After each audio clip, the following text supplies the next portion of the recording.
경제널자 시청자 여러분 안녕하십니까? 샤르의 군사연구소 대표 이세환입니다.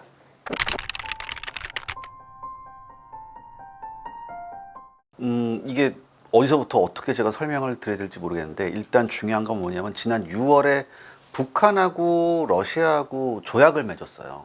근데 그 조약 내용에 1조하고 4조에 뭐가 있냐면 서로가 외부로부터 침략을 받을 경우 도와준다. 쉽게 말해서 자동 참전 조건이 있습니다. 그 조약이 6월에 맺어졌기 때문에 이번에 북한군이 러시아한테 파병을 할 수 있었던 거예요. 왜냐? 계속해서 지금까지 러시아군은 우크라이나 영내에서 싸웠지만 얼마 전에 그런 일이 있었죠. 여러분들 우크라이나군 일부가 러시아 영내로 들어와서 쿠르스크까지 들어왔단 말이에요. 그러니까 이건 한마디로 러시아 입장에서 봤을 땐 침공을 당한 거죠. 외부로부터 침략을 당했기 때문에 이렇게 되면 조약에 근거해서 북한군이 러시아를 도와줄 수 있는 그런 명분이 됩니다. 그것 때문에 들어온 거고, 이게 여러분들 중요한 게 뭐냐면 국가 간의 약속은 이게 법적 구속력이 있는지 없는지를 봐야 되거든요. 우리가 이제 미국하고 워싱턴 선언이 있었잖아요. 사실 이건 워싱턴 선언은 이거는 좀 우리가 그래도 굉장한 성과라고 봐야 되는 게 뭐냐면 미국이 핵 우산에 대한 걸 명문화한 적이 한 번도 없었는데 우리한테는 이제 워싱턴 선언을 통해서 그걸 해줬는데, 다만 아쉬운 건 뭐냐면 이게 조약이 아니에요. 선언은 만약에 미국에서 정권이 바뀌잖아요. 그러면 그걸 뒤집어 엎을 수 있어요. 법적 구속력이 없기 때문에. 하지만 조약은 법적 구속력이 있습니다. 그러니까 이게 차이가 큰 거예요, 사실. 그래서 아무튼 이 조약을 맺었기 때문에 북한이 파병을 한 거죠. 러시아가 원했겠죠. 당연히 러시아는 지금 동부전선에 집중하고 싶은데 남부전선에서 쿠르스크에서 침공을 받았으니까. 근데 북한군의 지원이 필요할 정도냐 러시아가, 그건 잘 모르겠거든요, 솔직히 말해서. 왜냐하면 지금 러시아군은 쿠르스크를 공격받은 이후에도 계속해서 동부전선에만 신경을 썼거든요. 이거 어차피 여기에 있는 우크라이나군은 보급 상태가 굉장히 안 좋기 때문에 뭐 따로 신경 쓸 필요가 없다고 생각했는데 그래도 신경이 쓰였나 보죠. 아마 북한군을 이 쿠르스크에 있는 우크라이나군을 몰아내기 위해서 아마 파병을 요청했을 가능성이 크다고 봅니다.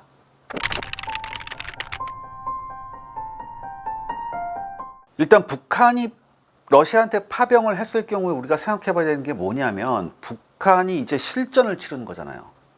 북한이 실전을 치르게 되면 여러분들 이거예요. 훈련도 해본 애들하고 안 해본 애들하고 차이가 큰데 실전이란 건 해본 쪽하고 안 해본 쪽하고 엄청난 갭 차이가 있습니다. 우린 지금 예전에 베트남전 이후로 뭐 영편도에서 우리가 그러긴 했지만 베트남전 이후로 우리 국군이, 우리 한국군이, 우리 육군이 제대로 대규모 전투를 해본 적이 없어요. 한 번도 없죠. 그런데 북한이 이번에 무려 10,000명이 넘는 인원을 파병한다고 이렇게 얘기했고 수천 명이 이미 작전 중에 있다고 이런 얘기를 들었는데, 만약에 북한이 여기서 실전 경험을 얻는다면 이건 굉장히 우선 두렵습니다. 또 하나 더 두려운 게 뭐냐면 우리가 북한이 뭐 실전을 나간다 그럼 뭐 그냥 뭐 총 갖고 막 우크라이나하고 싸우고 이것도 실전이겠지만 이번 러시아 우크라이나 전쟁은 여러분 모든 전쟁의 패러다임이 바뀐 전쟁이에요. 무엇 때문에? 드론 때문에. 드론 하나로 전차 한 대가 파괴되고 장갑차가 파괴되고 이런 일이 굉장히 비일비재하거든요. 그런데 만약에 북한군이 우크라이나군과 교전을 하면서 만약에 이런 드론의 운영 노하우를 습득한다면 이건 굉장히 골치가 아픕니다. 여러분, 이 드론이란 건 가난한 자의 첨단 무기예요. 기술력이 많이 지금 북한이 부족하잖아요. 현대적인 군사 기술력이 많이 부족하고 돈도 없는 입장에서 값싼 드론을 대량으로 사용해 우리를 충분히 괴롭힐 수 있거든요. 더군다나 전면전 상황에서도 우리가 안심할 수 없는 상황이거든요. 그래서 저는 가장 두려운 게 이 북한군이 이 우크라이나군과 교전을 하면서 만에 하나 이런 여러 가지 다양한 드론의 운용 능력을 습득한다면 우리로선 꽤나 골치 아플 거예요. 그 다음에 이제 뭐 이런 얘기가 들려오죠. 뭐 북한군 어떤 부대가 이제 우크라이나군과 이제 드디어 교전을 했는데 전원 사망하고 한 명만 이제 부상을 당한 채로 이제 뭐 포로가 됐다. 그래서 그 영상도 떴습니다. 영상도 떠서 이렇게 뭐 이런 얘기가 있는데 이게 진위 여부는 아직 놓고 봐야 됩니다. 근데 만약에 여러분들 이게 있어요. 그 우크라이나에 파병되는 러시아 용병들이 한 명당 한 달에 300만 원 정도 받아요. 그러면 북한군이 갔으면 아마 제 생각엔 거기에 준하는 대가를 받을 거예요. 분명히. 그렇다면 그 거기에 준하는 대가를 그 병사들이 받을까요? 누구도 그렇게 생각하는 사람은 없죠. 다 누구? 김정은한테 인마이 포켓 하겠죠. 그렇죠? 그렇게 되는데 이게 무슨 문제가 발생할 수 있느냐? 보통 여러분 생각해 보세요. 북한 같은 프로파간다에 목숨 거는 나라가 러시아를 도와주겠다고 파병을 했을 때는 여러분들 프로파간다에 목숨 거는 애들이 엄청난 선전을 해댔을 거예요. 그런데 정작 북한 내부에서는 러시아에 파병한다는 얘기가 없죠. 프로파간다 뭐 이런 거 없었어요. 이게 뭐냐면 여러분들 파병은 하되 이거를 숨기는 겁니다. 왜 숨기느냐? 당연히 파병하면 뭐예요? 사상자가 나올 수 있겠죠? 그렇죠? 그렇다면 사상자가 나오는데 얘네한테 뭐 얼마 받고 사상자가 나오면 월급 말고도 돈이 나와요. 근데 그런 것도 다 사상자 가족들한테 얘네가 줄까요? 안 줄 거란 말이죠. 그리고 가서 굉장히 많은 숫자가 죽었다. 지금까지 우리 인민군대가 세계 최강의 부대인 줄 알았는데 가서 이렇게 많이 죽어서 와? 이것도 군부와 주민들의 동요를 불러일으킬 수 있습니다. 그 다음에 여러분들 이것도 생각해 보셔야 돼요. 이게 북한군, 현지에서 싸우는 북한군 입장에서 우리가 지금 여기 왔는데 다른 애들 보니까 또 다른 나라 군대들은 다 돈 받고 막 이러는데 우리는 나한테 떨어지는 것도 없고 만에 하나 러시아가 여러분들 만에 하나 러시아가 지금 부상당한 병사가 말한 대로 만에 하나 러시아가 북한군 병사들을 그냥 대충 총 쥐어주고 나가서 싸워 뭐 현재 지형 파악도 안 되고 아무런 정보도 없는 상태 싸워 했다는 건 이거 뭐예요? 총알바지거든요. 이렇게 굉장히 허무하게 북한군들이 만약에 소모되어진다라고 하면 이건 거기에 가는 북한 군부한테도 굉장히 많은 생각을 하게 할 거예요. 엄청난 생각을 하게 할 거란 말이죠. 김정은은 굉장히 단순한 생각을 했을지도 몰라요. 돈 없고 그러니까 지난 여름에 홍수까지 났잖아요. 얘네가. 돈도 없고 군사기술은 가져야겠고 그 다음에 식량도 모자라요. 근데 러시아는 북한이 현재 가지고 있는 모든 고민을 해결해 줄 수 있는 나라거든요. 그렇기 때문에 굉장히 단순한 생각에 파병을 결정해서 보냈는데 야 이거 보냈는데 뭐 죽어서 왔다 이런 얘기 나오면 좀 곤란하니까 일단은 아무 얘기하지 말아라 라고 했는데 군대 갔던 내 아들이 소식이 끊겼어요. 그 다음에 갑자기 군대에서 무슨 사고가 났다고 해서 왔는데 뭐 굉장히 뭐 크게 다쳐오거나 불구가 돼서 왔단 말이에요. 어떻게 된 거냐? 이런 소문이 안 돌까요?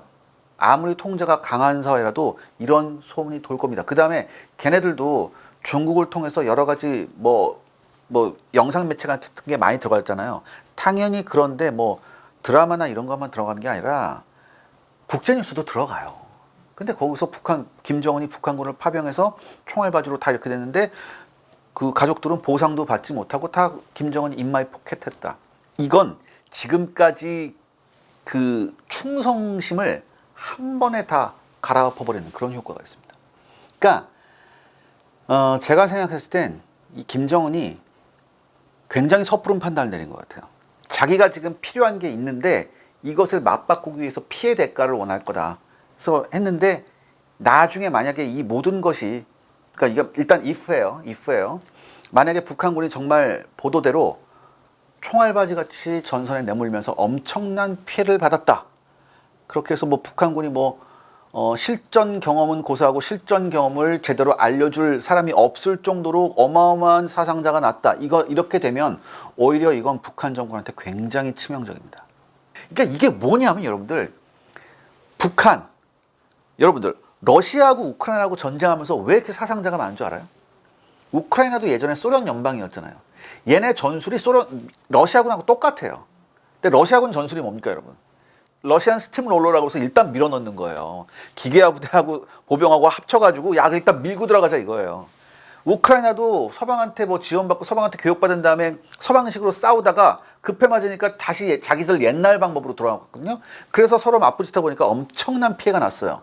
북한 교리가 어디서 왔겠습니까? 공산주의. 다 러시아식 공산주의예요. 러시아식 교리예요.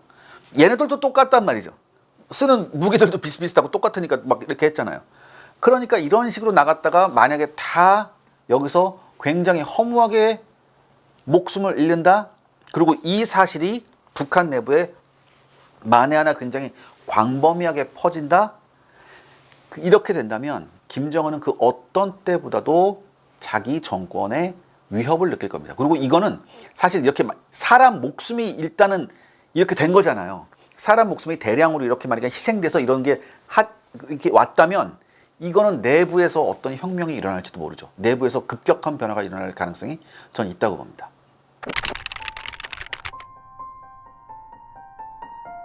자, 제가 하나만 말씀드릴게요. 올해 우리나라 언론에 굉장히 많이 나온 게 뭐냐면 우리나라가 세계 군사력 5위라는 얘기가 굉장히 많이 나왔죠. 글로벌 파이어파워 지수에 하면 우리나라가 5위다. 제발 여러분들, 이 글로벌 파이어파워 지수라는 건 신뢰할 수가 없는 지수예요. 자, 제가 얘기를 드릴게요. 글로벌 파이어파워 지수에 하면 우리나라가 5등이에요. 북한은 36등이에요. 그렇죠? 그럼 당연히 36등이 5등한테 꼼짝도 못 해야죠. 근데 여러분, 내가 여기서 질문하겠습니다. 왜 5등이 매번 36등한테 군사적인 도발에 시달리죠? 이건 도대체 어떻게 설명을 할 겁니까? 그러니까 한마디로 그 GFP 파워라는 거는 현재 있는 재래식 전력을 그냥 단순 수치화해서 정량적으로 비교한 거지, 그 군대의 훈련 수준, 그리고 그 군대가 궁극의 핵무기 같은 전략 무기가 있는가, 이런 거에 대한 고려가 전혀 없는 지수예요. 해외에서는 언론에서 절대 이 지수 안 씁니다. 그리고 논문에서 만약에 이 지수를 썼다, 그 논문 통과가 못 됩니다. 무슨 말인지 아시겠죠? 제가 여기까지 말씀드리고요. 그렇기 때문에 미국 CIA에서도 어느 나라가 군사력 몇 위, 순위 매기는 거 굉장히 이건 수준 낮다고 봐요. 근데 왜? 우리나라 사람들은 일단 등수를 매겨야지 편해. 우리가 왜 예전부터 막, 야, 너 반에서 몇 등이야? 이러잖아. 그러니까 우리가 그걸 편해요. 그래서 그게 굉장히 그런 거에 좀 이렇게 우리가 집착하는 경향이 있는데, 군사력을 순위로 매긴다는 건 굉장히 좀 어려워요, 사실. 그러니까 미국이 1등인 건 아닌데 그 다음부터는 어떻게 매길 거냐. 러시아가 2등이라고 했는데 지금 우크라이나가 싸우고 지금 이 모양 이 꼴이 났잖아요. 그러니까 여러분들 그건 조금 그렇고, 그 다음에 북한군이 이번에 파병한 게 특수부대라는 얘기가 나왔죠. 뭐 보통 일반적인 북한군의 신체 조건을 보면 굉장히 안 좋다는 얘기가 많습니다. 제가 이거를 탈북자한테도 직접 인터뷰하면서 많이 들었어요. 많이 들었는데 영상에 나온 거 보면 그렇게 작은 것 같지도 않지만 또 그렇게 체격이 좋은 것 같지도 않아요. 여러분, 해외 파병을 하는데 뭐 쭉정이 부대 보내겠어요? 그럼 욕만 더 먹겠죠. 그렇죠? 당연히 자신들이 가지고 있는 부대 중에 가장 최정예 부대를 보낼 거예요. 그렇기 때문에 특수부대라는 얘기가 나왔고, 이 특수부대가 갔는데 문제는 뭐냐? 북한 역시 뭐가 없다? 실전 경험이 하나도 없다. 그리고 여러분들, 해외 지금 이 우크라이나의 전장 환경은 북한이 처해 있는 전장 환경, 우리나라의 전장 환경하고는 하늘과 땅 차이입니다. 우리는 산악지형이잖아요. 그렇기 때문에 이 북한군의 특수부대들은 산악전에 굉장히 훈련되어 있는 애들인데, 이 우크라이나가 어떤 데입니까? 평야예요. 평지란 말이에요. 여기서 그야말로 유럽 평원에서 싸워야 되는데 이걸 생각해 봐야 됩니다. 북한군이 자기네가 훈련받던 방식으로 싸우는 게 아니라 새로운 환경에서 싸우려면 뭐가 필요하죠? 현지에 대한 정보가 엄청나게 필요합니다. 그리고 이걸 해줄 수 있는 건 러시아군이에요. 즉 러시아군이 북한군을 상당 기간, 오랜 기간 훈련시켜야 되고요. 그 다음에 현지 전장 상황에 대한 정보를 굉장히 디테일하게 알려줘야 됩니다. 그 다음에 장비도 일단 충분히 지급해야 되고, 지형 지물에 대해서도 위성 정찰 사진이나 이런 것을 아주 꼼꼼하게 제공하면서 어떻게 싸워야 되는지를 굉장히 머리를 맞대고 굉장히 오랜 시간 얘기해야 됩니다. 그래야지만 낯선 환경에 온 외국 군대가 어느 정도 러시아군과 보조를 맞춰서 싸울 수 있어요. 그런데 지금 그게 잘 이루어지고 있느냐? 이건 아직 의문이죠. 그렇기 때문에 전 지금 벌어진 첫 번째 이 교전 말고 조금 더 큰 규모의 교전이 이루어지면 아마 그 결과를 볼 수 있을 것 같아요. 왜냐하면 북한군이 왔다고 했던 것 때문에 여러분들 잘 모르겠지만 전 세계, 특히 미국의 정찰 위성이 여기에 다가 있습니다. 지금 다 보고 있어요. 이거 뭐 여러 가지 모든 지금 감시 자산을 여기다 다 집중시키고 있어요.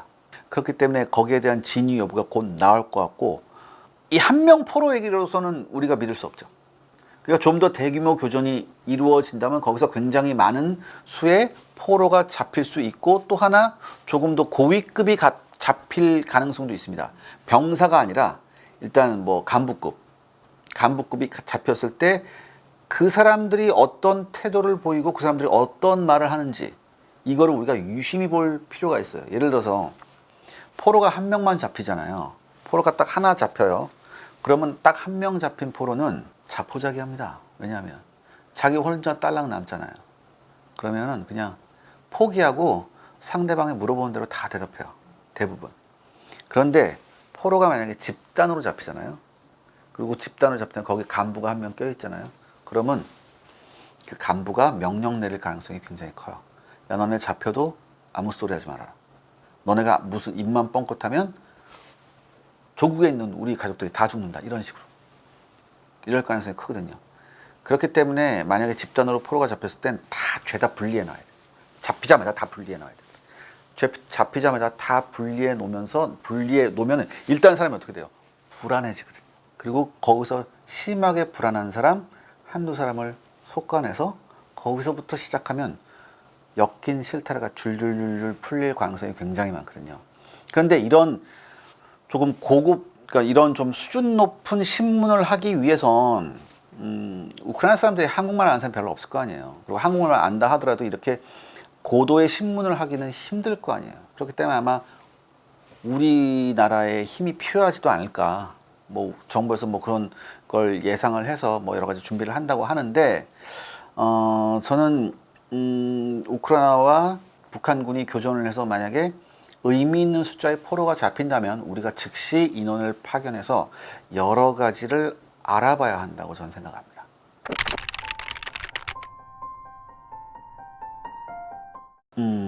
지금 제가 아까 말씀드렸듯이 러시아는 북한이 가지고 있는 모든 고민을 해결해 줄 수 있어요. 북한은 매년 식량이 꼬박꼬박 100만 통씩 모자라거든요. 근데 전 세계에서 식량의 자급자족이 가능한 나라는 두 나라입니다. 미국하고 러시아예요. 러시아가 충분히 북한을 도와줄 수 있죠. 그 다음에 또 하나 북한이 가지고 있는 가장 큰 고민 중에 하나가 에너지 부족이잖아요. 에너지 부족인데 이것 역시 러시아가 해결해 줄 수 있죠. 러시아는 에너지와 식량의 자급자족이 가능한 나라예요. 그래서 지금 전쟁을 3년간 끄는 거예요. 우크라이나는 외부에서 하루라도 외부의 지원이 없으면 이제 우크라이나는 다 바로 무너지거든요. 근데 그거하고는 다르죠. 그 다음에 북한은 지금 핵전력뿐만 아니라 재래식 전력도 강화하길 바라요. 그런데 여러분 북한이 우리 대한민국을 바라봤을 때 가장 무섭고 부러운 게 뭐냐면 공군력이에요. 전투기, 비행기, 전폭기 이런 거거든요. 지금 뭐 우리나라는 뭐 미국으로부터 들여온 엄청난 전투기도 있고 그다음에 우리가 KF-21이라는 새로운 세대의 전투기도 만들고 막 이러잖아요. 북한이 이런 게 굉장히 싫어요. 무섭고. 근데 북한이 가지고 있는 최신형 전투기는 미그 29란 전투기인데 지금부터 한 30년 전에 들어온 전투기예요. 중간에 한번 살짝 업그레이드 비슷한 걸 하긴 했지만 40대 정도 들였는데 지금 실제 가동률은 한 20대 정도라고 알려져 있거든요. 그러니까 만약에 이 비행기들하고 우리 대한민국 공군의 전투기들하고 대결을 한다고 하면 북한 공군은 30분 안에 괴멸될 가능성이 굉장히 많아요. 이건 어쩔 수 없어요. 그 다음에 이게 왜 그러냐. 이게 훈련 시간도 필요하거든. 공군에서 굉장히 중요한 게 연간 훈련 시간이에요. 근데 북한은 지금 연간 훈련 시간이 10시간 내외로 알려져 있어요. 연간. 우리는 얼마일까요? 최소 120시간이에요. 그러니까 상대는 안 되죠. 그렇기 때문에 뭐예요? 에너지도 러시아로부터 들여오고 그 다음에 러시아한테서 최신 전투기, 최신 전폭기를 요구할 가능성도 있어요. 분명히 이게 피해 대가기 때문에. 굉장히 북한이 목말라 하는 것 중에 하나거든요. 그렇죠?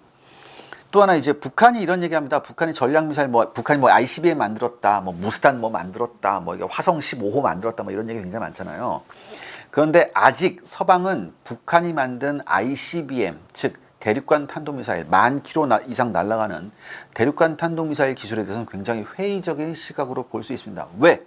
대륙간 탄도미사일은요, 탄두가 우주 공간 바깥으로 나갔다가 다시 들어와야 돼요.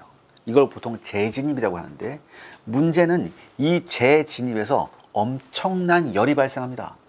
그러니까 이 탄두가 이 엄청난 열을 견디고 뚫고 들어와서 대기권으로 다시 뚫고 들어와서 정교하게 그 안에 있는 센서가 작동을 해서 목표물에 명중을 해야 되거든요. 그런데 이 재진입 기술에 대해서는 북한이 증명한 게 하나도 없어요. 그렇기 때문에 서방은 ICBM 기술만큼은 아직 북한이 재진입 기술에서 굉장히 회의적이다. 그래서 북한의 ICBM을 제대로 된 기술력을 가진 무기라고 평가하지 않거든요. 그런데 이 재진입 기술은 소련이 굉장히 좋습니다. 그래서 다른 건 몰라도 얘는 북한은 지금 인공위성까지 올린 애들 아니에요. 그러니까 이 재진입 기술의 어떤 노하우를 알려줄 수도 있죠. 그렇죠? 그리고 북한이 ICBM을 만든다면 이건 뭐예요? 러시아한테 쏠려는 게 아니라 미국을 겨냥한 거잖아요. 그러니까 러시아로서는 만만한 부하 한 명을 데리고 미국을 끊임없이 괴롭힐 수 있잖아요. 자기가 직접 괴롭히지 않아도 얘를 통해서 미국을 끊임없이 괴롭힐 수 있거든요. 그렇기 때문에 이런 기술도 줄 가능성이 있고, 그 다음에 또 중요한 게 뭐냐, 북한은요 그동안 펀치만 길러왔어요. 즉 때리는 것만 길러왔거든요. 때리는 힘만 길러왔거든요. 근데 북한이 가만히 생각한 거예요. 야, 때리는 것도 좋은데 뭘 봐야 때릴 거 아니냐. 눈에 아무것도 안 보이는데 어떻게 때리니. 그래서 북한이 뭐예요? 작년부터 인공위성을 쏘아 올렸죠. 근데 북한이 인공위성을 쏘아 올린 다음에 이런 얘기를 했어요. 야, 우리 남한 너네 애들 다 우리가 사진 다 찍었어. 미국도 다 찍었어. 이게 극궤도거든요. 남극하고 북극을 도는 극궤도 인공위성이거든요. 너네 사진 다 찍었어. 그런데 북한 같은 나라가 사진 다 찍었어 하고 난 다음에 이거 공개 안 하는 게 굉장히 이상하지 않아요? 당연히 공개해야죠. 근데 공개를 안 했단 말이죠. 이건 뭘 뜻하냐? 북한이 인공위성을 올려서 촬영을 하긴 했는데 이 촬영의 결과물이 굉장히 엉성했을 거예요. 즉 해상도가 굉장히 낮은 촬영을 했을 거란, 즉 군사적으로 전혀 가치가 없는 촬영을 했을 거란 얘기죠. 그러니까 이거 보여주기가 굉장히 창피한 거예요. 북한 입장에서. 이거를 공개했다가는 자기들 기술 수준이 백일하에 드러나니까. 그런데 여러분들, 전 세계에서 군사 위성을 가장 잘 만드는 나라 중에 하나가 러시아입니다. 만약에 북한이 가지고 있는 발사체에 러시아제 위성을 탑재해서 올리고 난 다음에 그 러시아제 위성이 돌면서 굉장히 좋은 해상도의 사진을 북한한테 공급할 수 있다. 이렇게 되면 뭐예요? 북한은 펀치에 이어서 눈도 생기는 거죠. 이게 뭐냐면 너네 이러이러한 거 이게요. 한마디 이거 다 볼 수 있잖아요. 그럼 이렇게 우리를 이렇게 협박할 수 있어요. 너네 이러이러한 거 여기 있지? 우리 다 알아. 너네 이러이러한 거 여기 있지? 이건 뭐예요? 여기를 우리가 때릴 수도 있다는 얘기잖아요. 그러니까 우리는 계속해서 이동하든지 뭐 이거 숨기든지 그래야 되거든요. 그래서 이런 기술도 지금 굉장히 북한한테는 목마르고 요긴한 기술이에요. 또 하나 마지막으로 제가 제일 싫어하는 것 중에 하나인데, 북한이 작년에 잠수함 발사 탄도미사일을 이제 뭐 잠수함에 드디어 실었죠. 근데 이 북한이 가지고 있는 잠수함은 예전에 로미오급 잠수함이라고 1950년대 기술의 그런 잠수함이에요. 굉장히 노후한 잠수함에다 이걸 뭐 가분수로 만들어서 엉뚱하게 실어놨는데, 이런 원자력 추진까지는 아니더라도 어떤 최신의 재래식 잠수함을 북한한테 공급하면서 여기에서 탄도미사일을 발사시킬 수 있는 그런 능력까지 줄지도 몰라요. 그러니까 뭐가 어떻게 됐든 여러분들 분명히 피해 대가를 줘야 된다. 그리고 다시 한번 말하지만 러시아는 북한이 가지고 있는 모든 고민을 해결할 수 있기 때문에 북한이 더 많은 피를 갈아 넣을수록 더 많은 걸 얻을 수 있겠죠. 그런데 이거 문제는 뭐냐? 이것이 주민한테 알려져선 안 되는 거예요.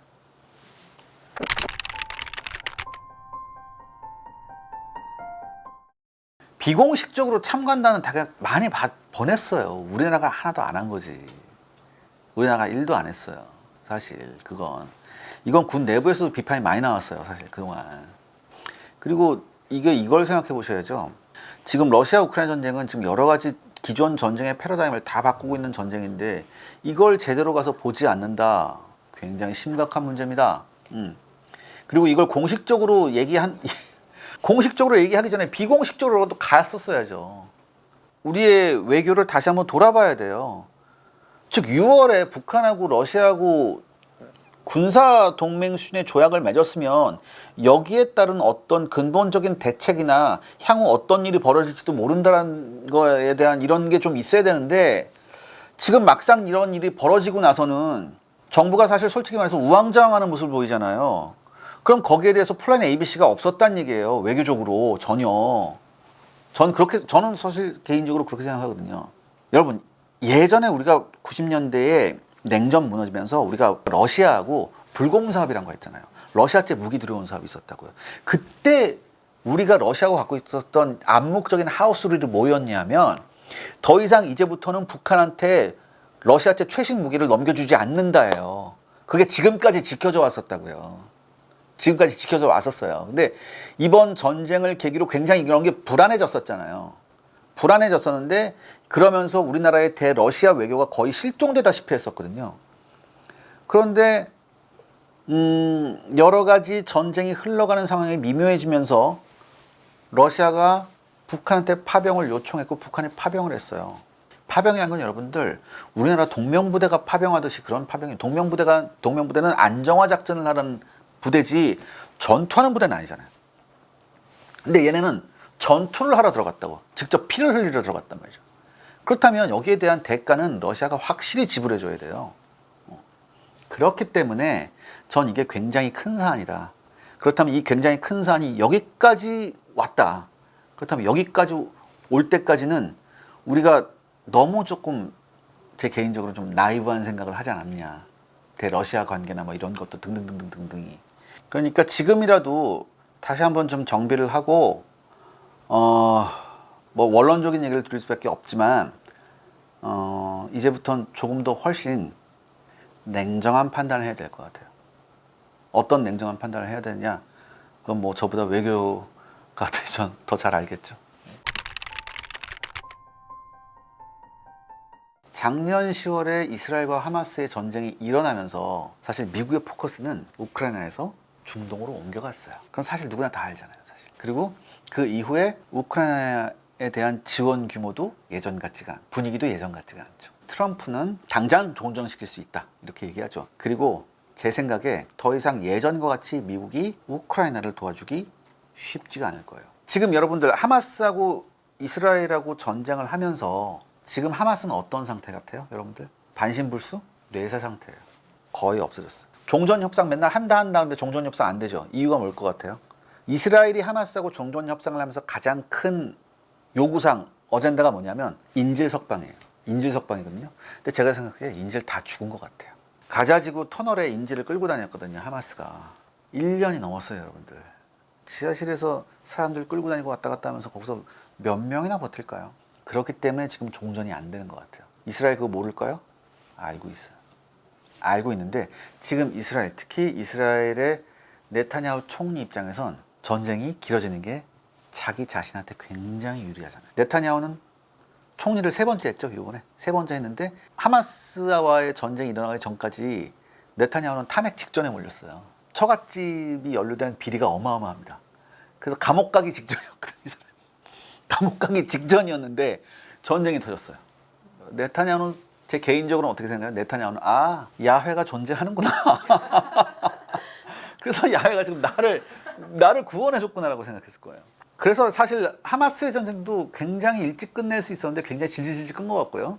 그 다음이 뭡니까? 이제는 하마스 대충 정리가 됐으니 그 다음 타켓 이 기회에 뭐까지 헤즈볼라까지 깨끗하게 정리하자. 하마스한테 먼저 얻어맞았을 때는 네타냐후가 이스라엘 내에서 어마어마하게 비난받았었는데 헤즈볼라를 선제 공격하니까 네타냐후 지지율이 60%까지 올라갔죠. 그럼 네타냐후는 더 자신감을 가질 거예요. 그리고 그 유명한 삐삐 사건이 터졌죠. 근데 이 삐삐가 뭐냐면 헤즈볼라가 헤즈볼라가 뭐가 전부 다 애들이 다 휴대폰으로 통할 거 아니에요. 근데 자꾸 그 휴대폰이 털려요, 얘네가. 그래서 헤즈볼라 지도부가 야 휴대폰 쓰지 말고 우리가 삐삐 나눠줄 테니까 삐삐 호출 받으면 유선 전화로 해라 이렇게 했는데 삐삐에 공작을 한 거죠. 이스라엘 공작을 했는데 삐삐를 3,000대를 나눠줬거든요. 근데 2,880명이 뭐 죽거나 다쳤대요. 그럼 여기서 우리가 이걸 생각해보죠. 도대체 헤즈볼라는 그 3,000대의 삐삐를 누구한테 나눠줬을까? 누구한테 나눠줬을 거라고 생각해요. 중간에서 지도부의 소식을 받아서 아래로 퍼뜨릴 수 있는 사람이 받았을 거예요. 즉 중간 간부급이 받았겠죠. 그런데 한마디로 이스라엘은 단 한 번의 작전으로 이 중간 간부급을 죄다 날려버린 거예요. 그럼 어떻게 됩니까? 최고위층하고 아래부터 소통이 안 되기 시작합니다. 지금 헤즈볼라가 속수무책으로 당한 게 이거거든요. 또 하나 있죠. 지금 헤즈볼라 수장이 새로 올 때마다 일주일을 못 넘기고 죽어요. 그러니까 지금 헤즈볼라는 뭐냐면 나 리더 안 할래가 되거든요. 나 하기 싫어요. 이렇게 되거든요. 이게 뭐냐면 여러분들 자꾸 리더가 죽잖아요. 그러면 새 리더가 오면 새 리더가 앉자마자 하는 일이 뭐예요? 도망 다니는 일이에요. 리더가 도망 다니기 바쁜데 제대로 지휘를 할 수 있을까요? 그렇기 때문에 지금 헤즈볼라가 속수무책으로 당하고 있는 거예요. 그런데 제가 생각하기에 네타냐후는 너무 빨리 헤즈볼라를 없애기 싫을 거예요. 이유는 아시겠죠? 너무 빨리 없애버리면 다음 타겟으로 하고 또 그렇잖아요. 그러니까 이제 최대한 질질 끌면서 그러면서 미국한테 요구하겠죠. 우리가 뭐가 없죠. 미국은 겉으로 뭐 네타냐후 너는 이래서 해야 그러면 안 돼. 좀 이렇게 좀 자제하란 말이야. 막 이렇게 하더라도 이렇게 하는데 여러분 중요한 건 뭐냐면 이란이 이스라엘로 미사일 쐈을 때 호르무즈 해협에서 아니면 지중해에서 미 함대의 이지스함이 웬만큼 요격해줬어요. 이란 미사일을. 그 다음에 무상으로 거의 조건 없이 매년 수백억 달러를 군사적으로 도와주는 게 미국이에요. 이스라엘을. 그러니까 겉으로는 이렇게 하지만 뒤로는 뭐예요? 충분한 돈을 주고 있다는 얘기죠. 충분한 무기를 공급해주고.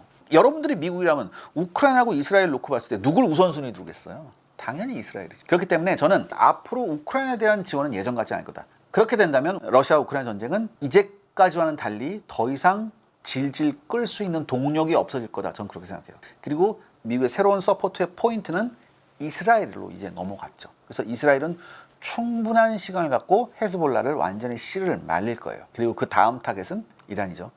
왜냐하면 여러분들 지금 이스라엘의 위치를 보면 이스라엘을 둘러싸고 있는 아랍 국가들은 누가 있죠? 요르단, 사우디, 그다음에 시리아가 있고 그다음에 이렇게 이집트가 있고. 근데 여러분 생각해 보세요. 이게 대부분 순위파 국가들, 시리아만 빼놓고 순위파 국가거든요. 여러분 우리가 이런 생각하잖아요. 만약에 뭐 이스라엘 사건이 중동에서 났다 그럼 모든 아랍이 똘똘 뭉쳐가지고 저 이스라엘을 타도하자 이렇게 생각할 것 같죠?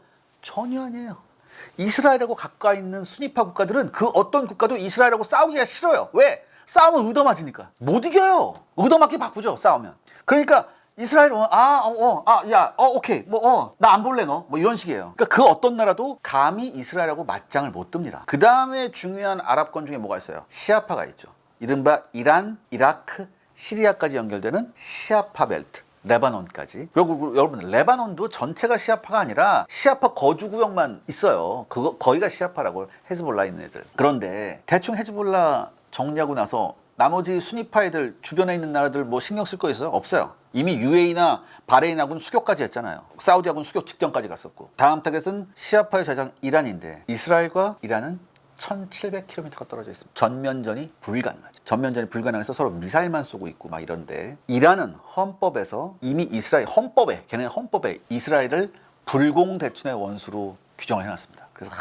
전 이스라엘을 이 세상에서 없애야 되고 막 이렇게 해놨는데 여러분 잘 보세요. 몇 달 전에 하마스 수장 하니에가 카타르에서 이란으로 가서 어떤 빌딩에 들어가서 숙소에 묵었는데 바로 그 숙소가 폭발해서 하니에가 죽었죠. 그럼 여러분 이걸 생각해 봐야 됩니다. 우리가 보통 이런 일이 나면 이스라엘 첩보부 모사드가 엄청나게 유능해서 저런 걸 다 하는구나. 물론 유능한데 여러분 거기에는 중요한 게 있어요. 뭐냐면 이 하니에가 카타르에 있었을 땐 카타르에 어디 있다는 것까지 다 이스라엘이 알았는데 공격을 안 했습니다. 왜? 이스라엘하고 카타르하고 사이가 굉장히 좋아요. 원만합니다. 그래서 일부러 카타르를 장악하기 전에 가만히 있었어요. 근데 이란에 가자마자 하니에가 죽었단 말이죠. 이거 생각해봐요. 여러분 물론 모사드가 유능해서 하니에가 어디 있는지 정확히 알았다는 건데 그럼 여러분 이거예요. 그럼 당연히 뭡니까? 이란 핵심 안에 이스라엘이 뭘 심었다는 얘기예요. 스파이를 심었다는 얘기잖아요. 쉽게 말해서 스파이를 심었다는 건 뭐 훈련받은 뭐 제임스 본드 같은 스파이를 보내는 게 아니라 현지 있는 애들을 포섭한 거라고요. 현지에 있는 스파이를 포섭하기 위해서 가장 좋은 방법이 뭐예요? 돈이에요.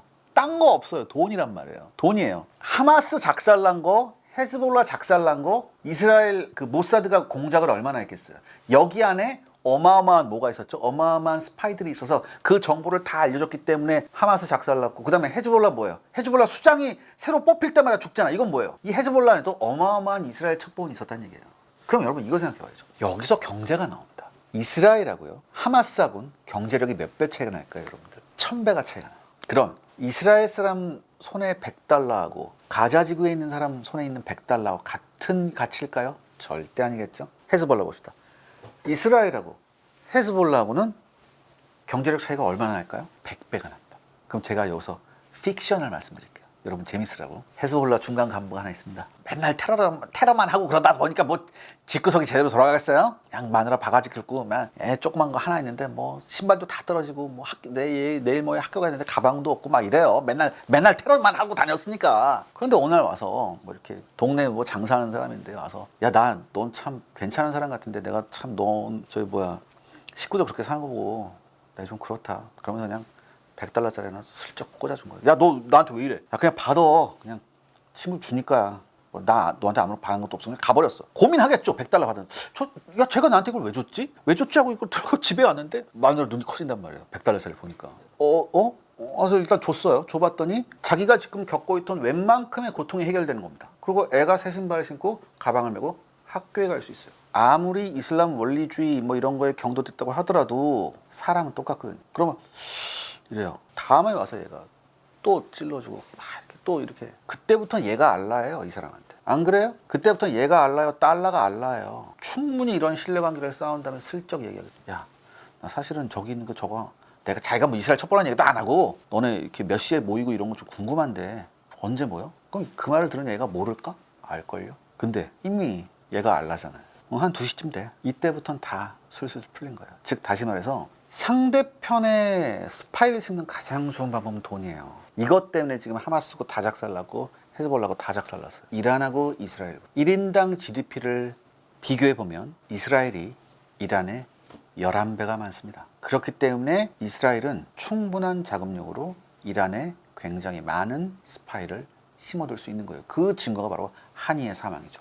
어떻게 그것 모르려고 하는데 들어가자마자 빵 터져요. 이거 이란 모를까요? 알겠죠. 야, 내부의 이스라엘 첩보들이 어마어마하구나. 근데 우리가 어디서부터 어떻게 청소해야 되지? 이 방법을 모르는 거예요. 그 다음에 서로 미사일을 쐈어요. 서로 미사일을 막 쐈는데 몇 달 전에 이란이 350발 쐈고 얼마 전에 180발 쐈죠. 근데 이 두 번의 미사일 공격을 하고 난 다음에 이란의 반응이 굉장히 재밌습니다. 보통 여러분들 제가 말씀드렸죠. 이란은 헌법에 이스라엘을 불공대천의 원수라고 얘기했잖아요. 처음에 350발 딱 쏘고 나서 만약에 진짜 이슬람 원리주의에 경도된 이런 이란 애들이면 뭐라고 그래요? 이번에 내가 350발 쐈는데 너네 한 번만 더 까불면 이번엔 3,500발을 쏴주겠어. 이래야 될 거 아니야. 근데 뭐라고 그랬어요? 350발 그때 딱 쏘놓고선 우리가 350발 쐈는데 너네가 반격을 안 하면 우리도 가만히 있을게. 이렇게 얘기했거든요. 이번에도 마찬가지죠. 180발 쏘고 난 다음에 이스라엘이 반격을 안 하면 우리도 더 이상 아무런 조치도 안 할 거야. 이상하지 않아요? 야, 뭐 자살 폭탄하고 막 이런 애들인데 왜? 지난번에 이스라엘이 반격을 한 번 했잖아요. 근데 어떤 반격을 했냐면 이란의 방공 시스템이 있어요. 이 방공 시스템이 뭐냐면 외부로부터 적 전투기나 미사일이 날라오면 그걸 맞춰서 떨어뜨리는 게 방공 시스템이에요. 근데 이 방공 시스템을 이스라엘 공군이 떠서 미사일을 날려서 이 방공 시스템 하나만 정확히 맞췄어요. 문제는 이란이 이걸 몰랐어요. 맞을 때까지 몰랐단 말이에요. 여러분들의 이란이에요. 어떤 생각이 들까요? 이거 이스라엘 애들이 마음만 먹으면 뭐든지 다 까부술 수 있겠구나, 이런 생각이 들었단 말이죠. 이번에도 지금 이스라엘이 반격했다고 했는데 어디를 반격한지 아직까지 안 나오잖아요. 제가 봤을 땐 굉장히 작은 시설, 지난번하고 비슷하게 방공시설을 때렸을 가능성이 높아요. 그렇다면 이번에 180발을 이란이 왜 날렸느냐? 그래도 시아파 큰형인데 동생이 저렇게 두드려 맞고 있는데 아무런 일을 안 할 수 없죠. 동생 나만 보라고, 야, 형 왜 그래? 이러고 있는데 그럼 거기서 야, 일단 맞으렴 이럴 수는 없잖아.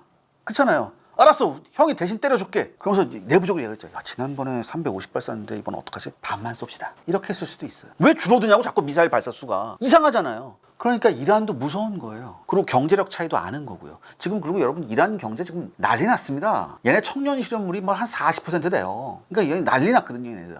그리고 이란은 지금 대통령이 굉장히 온건주의자예요. 서방하고 관계를 개선하려고 하는. 그렇기 때문에 지금 이란이 진퇴양난입니다. 그러니까 이스라엘은 이런 거죠. 굉장히 작은 반격으로 한번 툭 치면 이란은 바짝 쪼그러져 있겠죠. 한마디 이건 뭐예요? 지금 당장은 넌 아니야. 기다려. 누구부터? 헤즈볼라부터 깨끗이 손볼게. 그리고 내가 헤즈볼라를 깨끗이 손보는 동안 너네가 어떻게 나오는지 내가 한번 두고 볼게. 헤즈볼라 지금 거의 뭐 수장 나오는 순간 다 날아가고 다 작살나고 있는데 계속 두드려 맞고 있으면 매일같이 쏴줘야지. 근데 뭐 더 달에 한 번, 석 달에 한 번 쏠까? 이거 뭐예요? 야, 형 맞아? 이렇게 되는 거죠. 그 다음 뭡니까? 180발 쏘고 난 다음에 지금 가만히 있잖아요. 그러니까 지금 이란의 태도는 뭡니까? 미안한데 각자 도생이다. 형도 살아야지 이런 거예요. 전 그렇게 나가고 있거든요. 대신 이스라엘은 이 헤즈볼라의 전쟁을 굉장히 오래 끌고 결국엔 이란과의 갈등의 수위 조절을 자기 마음대로 하기 위해서는 굉장히 오랜 시간 가지고 해야 될 거예요. 그리고 그게 네타냐후 입장에서도 굉장히 유리하겠죠.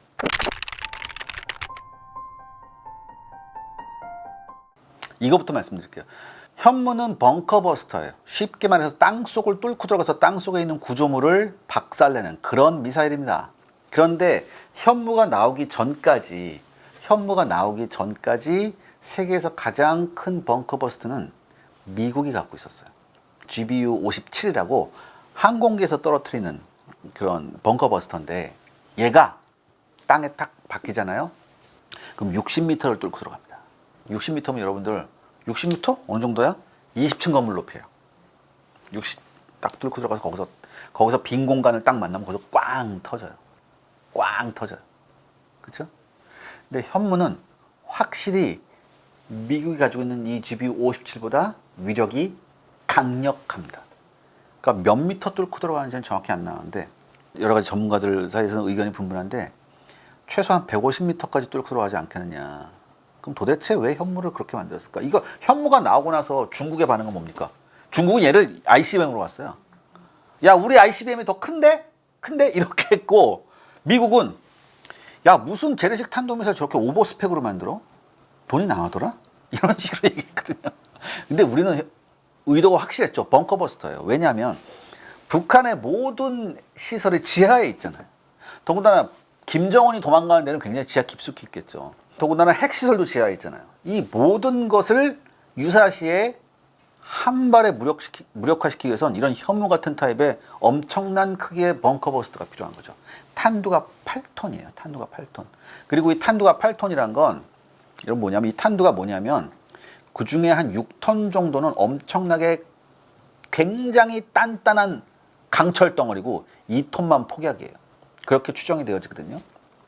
이 단단한 그 강철 만드는 것도 기술이 엄청나게 높은 진입장벽의 기술입니다. 이걸 우리가 해낼 거예요.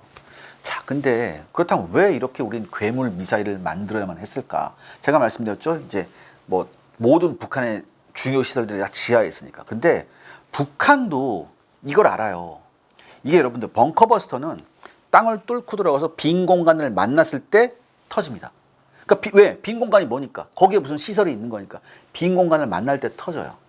그런데 여러분 이거예요. 북한 애들도 바보가 아니기 때문에 어떻게 했냐면 지하 시설을 만들 때 위에 일부러 가짜 빈 공간을 만들어 놓습니다. 그러면 현무가 들어갔을 때 첫 번째 빈 공간을 만났을 때 펑 터져버리면 어떻게 돼요? 나머지 시설은 멀쩡하잖아요.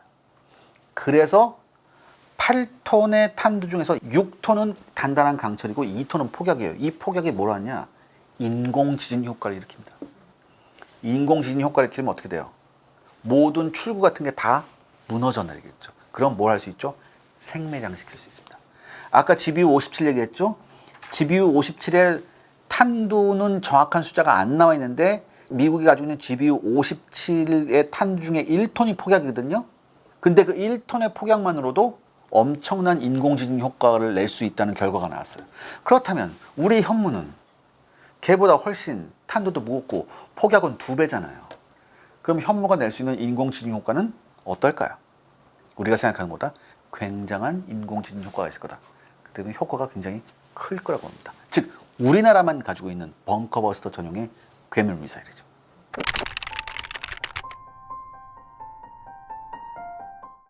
북한의 벙커버스터? 걔네가 뭐 11다형 뭐 이렇게 나왔는데 뭐 11다형 4.5 이렇게 나왔죠. 걔네 4.5냐면 걔네가 탄두가 4.5라는 얘기예요. 근데 제가 그랬죠. 아까 현무에서 벙커버스터가 되려면 굉장히 중요한 기술이 뭐라고 그랬죠? 2가지가 있어요. 첫 번째, 엄청나게 단단한 강철을 만들어야 돼요.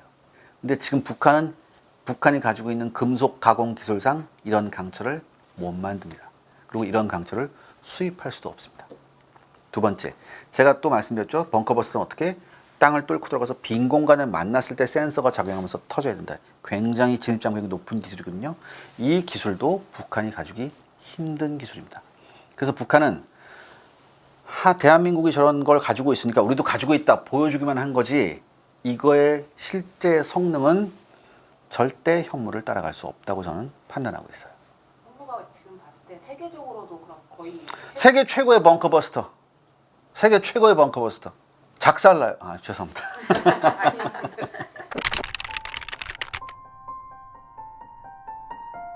그러니까 여러분들 북한이 여러분 전쟁을 하면 보통 이런 생각을 하죠. 야, 뭐 전쟁하면은 그냥 막 수천 대의 북한 탱크들 내려오고 막 여러분 전쟁을 하기 위해서 가장 중요한 게 뭐냐면 전쟁 수행 능력이에요. 내가 이 전쟁을 결심하고 전쟁을 딱 시작했을 때 이 전쟁을 얼만큼 끌고 갈 수 있느냐. 이게 전쟁 수행 능력이거든요. 근데 지금 현재 북한의 전쟁 수행 능력이 아무리 러시아의 지원을 받는다 하더라도 북한이 전쟁 수행 능력이 우리보다 낫다고 생각할 수는 없어요. 왜? 일단 북한하고 우리하고도 경제력이 40배가 넘게 차이가 40배 넘게 경제력이 차이가 나는데 전쟁에서 지면 그건 이죠. 내가 말씀드렸잖아요. 지금 하마스 뭐 이런 애들 다 헤즈볼라고 바보예요. 그런데도 불구하고 우리가 지금 북한한테 질질 끌려다니는 이유가 뭐예요? 군사적 도발에 시달리는 이유가 북한은 뭘 가지고 있으니까? 궁극의 전략 무기를 가지고 있으니까. 핵무기라는 거. 그래서 저는 이렇게 생각합니다. 북한이 재래식 전쟁을 우리한테 일으킬 가능성은 좀 낮아요. 하지만 북한이 노리는 거 있죠. 왜? 러시아하고 조약이 있으니까 적어도 우리가 치고 나서 다시 밀릴 때는 그때는 러시아군이 들어올 수 있다. 이렇게 착각을 할 수도 있죠. 하지만 전쟁 끝난 다음에 러시아가 어떤 태도를 보일지는 아무도 몰라요. 그래서 중요한 게 뭐냐면 제가 두 가지 말씀드릴게요. 그래서 중요한 게 뭐냐면 제가 아까 말씀드렸죠. 러시아하고 외교 관계를 어떻게 하냐가 중요하다. 그래서 중요한 건데 즉 전쟁이 끝나고 난 다음에 북한이 뭐 에너지하고 식량까지는 모르겠는데 북한이 요구하는 군사적 기술을 러시아가 제공함으로 해서 이른바 러시아가 선을 넘는다면 그때는 우리가 러시아하고의 외교는 돌아올 수 없는 강을 넘어갑니다. 하지만 전쟁이 끝난 다음에 러시아가 에너지하고 식량은 도와주되 여타의 민감한 군사 기술을 북한한테 예를 들어 군사 기술이랄지 어좀 민감한 무기를 북한한테 넘겨주지 않는다. 그렇다면 이건 충분히 뭐예요? 우리가 러시아와의 외교를 정상화시킬 수 있는 신호로 볼 수 있어요. 그렇기 때문에 지금부터 러시아에 대한 외교를 굉장히 신중하게 생각해야 됩니다. 전쟁 끝난 다음에 지금 현재로서는 별다른 액션을 취할 게 없어요. 솔직히 말해서 그렇잖아. 지금 그래서 뭐 북한이 저렇게 또 뭐 살상 무기를 뭐 막 준다? 일단 대선 끝나고 보자고. 얼마 안 남았잖아요. 대선 끝나고 보자고. 막 성급하게 안 했으면 좋겠어요. 저는. 성급하게 안 했으면 좋겠어요. 뭐 어느 일부에서는 뭐 우리도 우리가 북한 파병을 왜 해요? 우리하고 뭐 동맹도 아닌데 우리가 나토야? 아니잖아요. 나토 애들도 가만히 있는데 우리가 왜 가요? 아니, 절대 안 되고. 하여튼 그렇게 전 봐야 돼요. 그 두 가지를 봐야 되고요. 그렇기 때문에 북한이 우리를 상대로 재래식 전쟁을 도발하기는 힘듭니다. 이건 안 돼요. 지금 우리나라의 모든 이제 대북 그것도 뭐 어떻게 돼 있냐면 일단은 뭐 북한의 침공을 우리가 막다가 아니라 북한 내부에서 유사시 어떤 그 정변이 일어났을 때 우리가 빨리 북한에 진입해서 어떻게 안정화 작전을 하는 거 그거에 초점이 맞춰져 있어요. 왜? 뭐 때문에? 중국 때문이죠. 왜냐하면 여러분들 만약에 북한 내부에 정변이 일어나면 중국은 절대 좌시하지 않습니다. 적어도 중국은 뭘 하려고 하냐? 북한 절반까지는 해야 돼요. 먹으려고 할 거예요. 왜? 자유민주주의 국가인 우리 대한민국 주도로 통일된다고 했을 때 중국이 맞닥뜨리는 건 뭐냐? 미국과의 가장 강력한 군사 동맹국가 국경을 대고 있어야 된다는 얘기예요. 이건 중국한테 엄청난 정치적 부담이죠. 그렇기 때문에 만약에 북한 내부에서 정변이 일어난다? 중국은 최소한 북한의 절반은 점령하려고 할 거예요. 이거를 우리가 어떻게 신속하게 막고 해야 되느냐? 중국군이 압록강을 못 넘게 해야 되느냐? 우리가 얼만큼 신속하게 들어가야 되냐? 한미연합군이 어떻게 신속하게 들어가야 되냐? 여기에 대한 생각을 굉장히 많이 해야 돼요. 여기에 대한 준비가 되어 있어야 되고 또한 여기에 대한 굉장히 치밀한 플랜 ABC가 있어야 돼요. 그런데 그걸 우리가 지금 갖고 있냐? 사실 우리가 이런 것 때문에 신속 대응사단이라는 걸 창설을 했지만 저는 플랜 ABCD가 그렇게 아직까지 정교하게 잘 다듬어져 있다고는 생각이 안 되거든요. 굉장히 더 우리가 많은 역량을 쏟아부어야 되고 많은 걸 보강해서 많은 걸 강화해야 합니다. 근데 그런 게 잘 보이고 있지가 않거든요. 그래서 이런 준비를 좀 더 잘 해야 될 것 같아요. 제가 많은 탈북자들을 만났는데 한결같이 저한테 얘기합니다. 지금 북한에서 내일 당장, 오늘 당장 정변이 일어나서도 이상한 일이 아닌데 지금 한국, 대한민국 사람들은 너무나 준비가 안 돼 있다는 얘기를 저한테 한결같이 해요. 이 사람들이 제일 북한 사정을 잘 할 거 아니에요. 최근에 탈북한. 그 다음에 이 탈북한 사람들이 그냥 주민들이 아니야. 좀 고위직에 있던 사람들이었거든요. 그 다음에 엘리트였거든요. 그런 사람들하고 제가 얘기를 해봤거든요. 근데 이런 얘기를 저한테 해주더라고요. 그래서 이런 준비가 우리가 아직 좀 충분치가 않구나. 빈틈이 많구나. 그래서 여기에 대한 충분한 우리가 대비를 해야 될 것 같아요. 우리가 국제사회의 룰을 어기면서까지 핵을 개발해야 하느냐. 근데 저는 이렇게 반문하고 싶어요. 만약에 우크라이나가 단 한 발이라도 전술핵이 있었으면 러시아가 침공을 했었을까? 그런데 여러분들, 지금 상황이 녹록치 않은 게 뭐냐면 우리가 이런 얘기 많이 해요. 우리도 뭐 마음만 먹으면 무기 만들 수 있다. 물론 만들 수 있죠. 그런데 우리가 지금 가지고 있는 무기를 만들 수 있는 기술이 좀 여러 군데 좀 빈틈이 많아요. 근데 중요한 건 뭐냐면 여러분들, 중요한 건 뭐냐면 일본이에요. 일본은 아주 오래전부터 이 핵무기에 관한 기술을 서방의 양해 아래 실험을 다 해놨어요, 얘네들이. 우리는 실험을 한 번도 안 했는데 얘네는 실험을 다 해놨어요. 그래서 시작만 하면 굉장히 빠른 시간 안에 얘네가 핵전력을 보유할 수 있는 능력이 있어요. 더군다나 일본은 1960년대부터 인공위성을 발사한 나라예요. 탄도미사일하고 인공위성은 종이한 장 차이입니다. 그럼 여기서 다시 돌아와서 미국 입장에서 한번 봅시다. 미국이 동부아시아를 봤는데 반미 벨트가 있네. 러시아, 북한, 중국 반미 벨트가 딱 연결되어 있는데 저 반미 벨트가 연결된 국가 모두 뭐가 있다? 핵무기가 있어요. 그렇다면 미국은 동아시아에서 혼자 핵벨트에 있는 세 나라를 상대해야 돼요. 그 중에서도 두 나라는 초강대국이죠. 즉 우리가 가지고 있는 핵무기로 저들이 가지고 있는 핵무기 모두를 감당할 수 있을까? 이런 고민을 미국이 안 할 수가 없죠. 그렇죠? 그렇다면 미국은 생각할 겁니다. 그렇다면 우리의 동아시아에 있는 동맹 중에 모두를 할 수 없으니까 한 나라 정도는 찍어서 같이 핵무장을 해야겠구나라는 생각을 할 수도 있어요. 왜? 세상이 변했잖아요. 그렇다면 당연히 누구하고 누굴 놓고 보겠어요? 일본, 한국, 호주예요.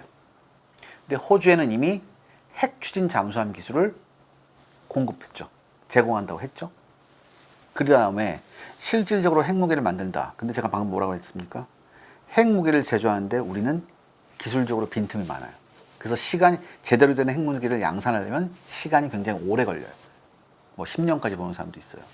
그런데 일본은 굉장히 짧은 시간 안에 핵무기를 양산할 수 있다. 그렇다면 미국 입장에서 누구를 밀어줄까요? 그 생각을 해봐야죠. 그래서 제가 드리고 싶은 말씀은 뭐냐? 지금 우리의 외교 상황이 굉장히 녹록치가 않습니다. 사실 여러분들, 우리 한반도가 역사적으로 봤을 때 최전성기가 언제일까요? 고구려 그때 광개토대왕 그때일 것 같아요? 아니에요. 지금이에요. 우리 한반도에 있는 나라들 중에서 역사 속에서 나라들 중에서 이렇게 해외에 많은 영향력을 끼친 때가 있었나요? 지금이란 말이에요. 이렇게 잘 살 때도 없었어요.